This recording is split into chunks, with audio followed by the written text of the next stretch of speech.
आज का ये हाई लेवल का मीटिंग में यही संदेश है, तुरंत सीवरेज सिस्टम से लेकर ड्रिंकिंग वाटर से लेकर जो नागरिक सुविधा अभी चालू करना चाहिए,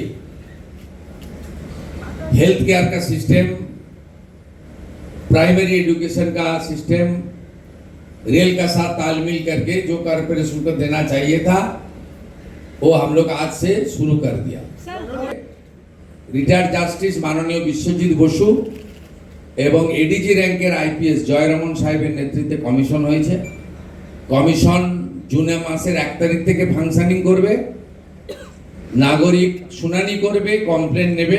আপনার যদি কিছু তথ্য জানা থাকে আপনি সাংবাদিকের বাইরেও একজন নাগরিক, আপনি তথ্য পাঠাবেন, তথ্য প্রমাণের সাথে সাথে দ্রুততার সঙ্গে প্রমাণিত তথ্যের ভিত্তিতে এফআইআর হবে, গ্রেফতারও হবে, পানিশমেন্টও হবে।